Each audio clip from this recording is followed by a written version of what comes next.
Hey y'all, let's talk about why I started the Center on Rural Parenting.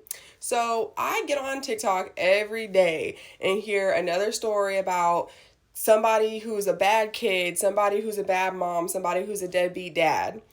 But that focuses a little bit too much on the individual for me, because what I also see when I come on here is people talking about these systems that we live in, whether that's white supremacy, the patriarchy, anti-blackness, all of that. And it feels very disingenuous to me to talk about how we are trapped in these systems, we are stuck in these systems dictate everything about our lives, but then turn around and tell someone, like, we're just going to ignore all of that and we're just going to tell them that the reason that they are struggling as a parent and they are a bad mom or that their child is becoming a bad kid is like only on them, period. And the thing is, it suits us really well to look at one individual action and to say, like, oh, this individual thing makes this person a bad parent, or, it's making their kid a bad kid. But the reality is that there was a lot of stuff that happened before that individual action. And there were a lot of ways that community could have stepped in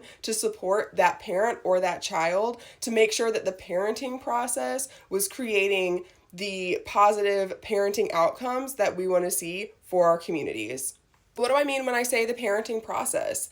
Parenting starts before someone even becomes a parent. I know. What do I mean by that?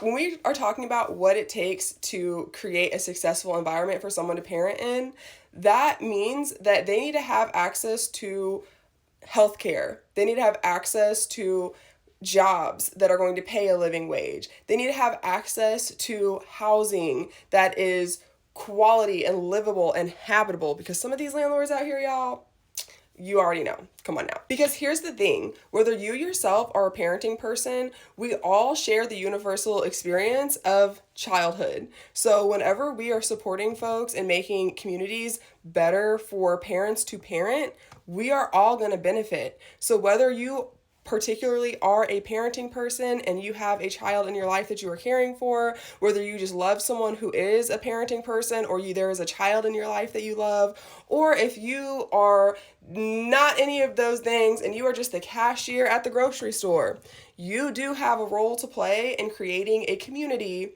that is going to make parenting successful for the children in your community. And if you want to learn more on how you can do that, you should visit thecenteronruralparenting.org.